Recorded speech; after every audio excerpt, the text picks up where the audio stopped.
So Kakushigoto episode 4 has arrived, and I have to say the thing that I really dug with this week's episode was not only did it just continue on the cute and adorable, and just outright hilarious, the thing that I liked is something that is always intriguing to me when you look into specifically like the manga industry, where a lot of artists basically hide their identity to keep their private life private, because you can just look at someone like Oda with One Piece, right? That man is never going to be able to have a normal life.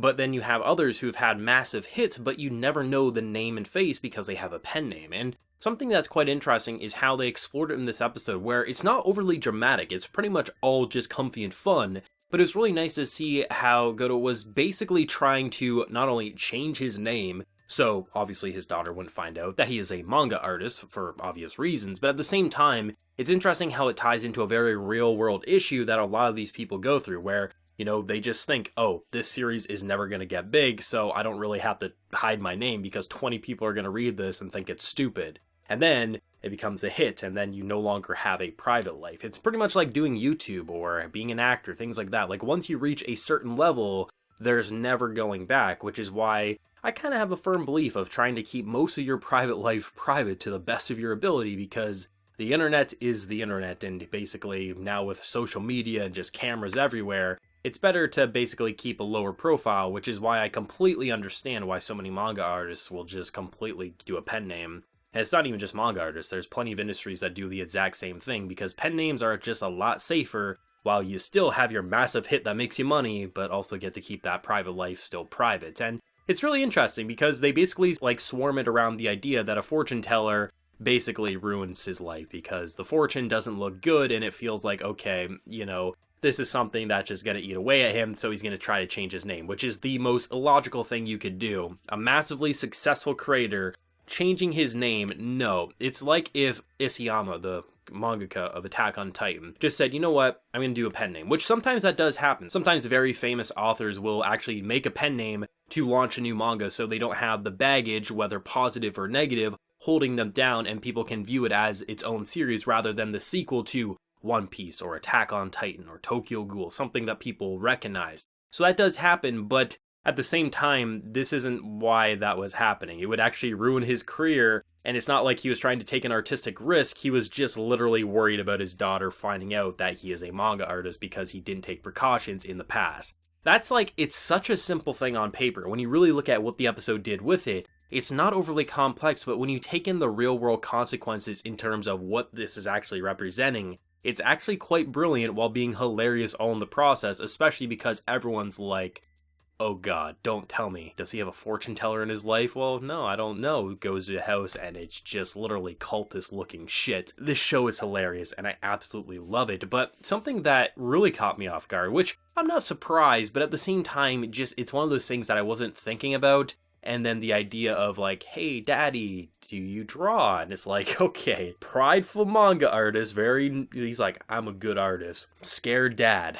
Which one's gonna win? I guess I'm alright. It's just that little balancing act was hilarious, because little Hime has a school project where she needs to draw something in terms of landscape and obviously scenery, and she wants her dad's help. And I love how, because he hasn't had to really do cityscapes and things like that for a long time, he's basically working his way up, and his teammates are basically just cheering him on like he's the best thing ever.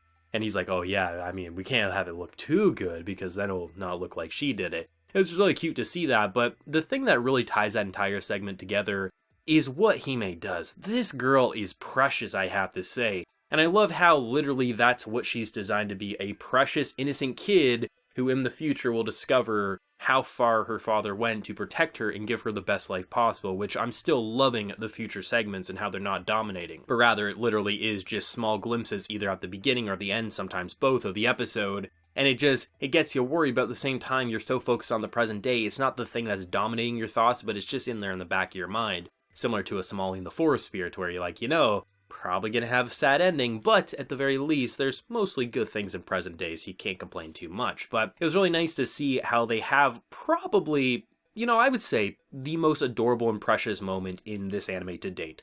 Only 4 episodes in, sure, but at the same time, when you take a look at what she drew a picture from the eyes of the tigers looking at them, and it's a picture of her and her dad. That was cute, don't get me wrong, that was cute, but that wasn't why it was so precious. It was the moments after where he pulls out a photo with the mother, himself, and baby Hsieh, and how it's just like, that made me melt. It really did. I thought it was the most precious thing, and we're just getting started, that there's going to be more moments like that. And it is nice how they are slowly but surely giving information in terms of what happened. Like, it was either one of two things. Mother died or mother left. And clearly, the mother had to have died at this point, because everything that she's done is done out of love, and how she literally made her boxes upon boxes for every year, even if the fashion and things like that wouldn't match up, she did everything for her daughter's sake, and you can tell the father desperately misses her. So it's nice how they're not just like sitting down and saying, okay, let's have a family talk about what happened to Mama.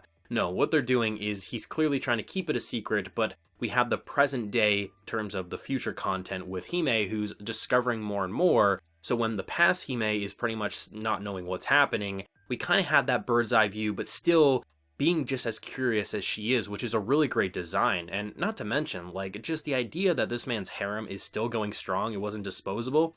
Love it. Like, it's super easy to write, like, just a bunch of female love interests surrounding by a single dad and have it be very eye-rolling, like, okay, yeah, you know where this is going. This is gonna be either just super hentai or just super cringy. But no, like, I love how he's not, like, oblivious to some of the things he does, but at the same time, he's just so focused in on his daughter that he can invite someone on a date without realizing it is a date, but really just wants to make sure that the teacher knows she is drawing and it's not him doing it, because if she just has this natural talent, it's not going to look like, professional manga author actually drew it, or how he takes an art class and she just thinks, oh, he came to see me, and it's just so flirtatious, but it's so one-sided, and that's what makes it so great, because this isn't a romance anime. This isn't like we're focusing in on who does the dad deserve to be with. No, it's pretty damn clear the dad loves the mother. It's all about Hsieh and himself, and that's what makes it so precious, while, yes, maybe breaking some hearts along the way, but hey, we got a comedy tag, so it's a little more acceptable, I guess. One of the best aspects that this show has going for it is, honestly, it's very simple. It's not motion manga, but it has almost a similar feel that you can look at something like, say, Toy Bound Hanako-kun,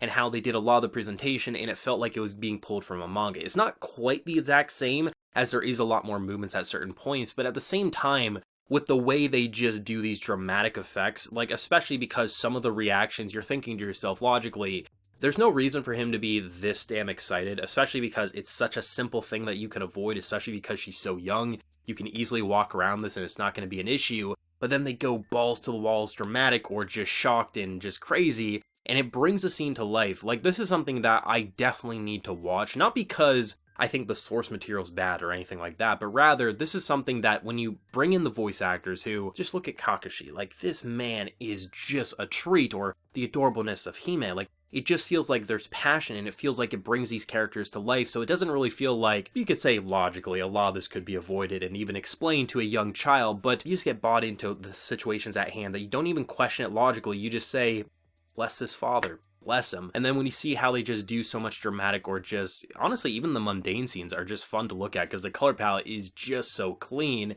It's not overly detailed or crisp, but it's like that nice middle ground where it has a style, and when they shift to a little more sharp and crisp, it just feels very fluid in transition. And that's what I love about it. It truly feels like this is a show that has an identity that screams Kakushigoto. It doesn't feel like a copy and paste of any father and daughter story I've seen before, or even comedy anime that I've seen before. It definitely has something that screams its own identity, which honestly is impressive, especially because, like, it's starting to happen more and more, especially with this year. Started with Smalley and the Forest Spirit, we're going into Kakushigoto. It feels like the idea of father and daughter stories are getting back on the right track by doing something different, but also not just being what came before or going in directions many of us don't want to see, because we're not up here to watch hentai. We don't need to keep seeing the incest bait. We want to see, if you're saying this is going to be a wholesome father-daughter story, keep it wholesome. Don't need to just shock us with some School Days ending or something like that just because you want to be edgy or something, right? So it's really nice to have shows, especially in 2020, which has been such a crazy year, where you just are like, what's happening?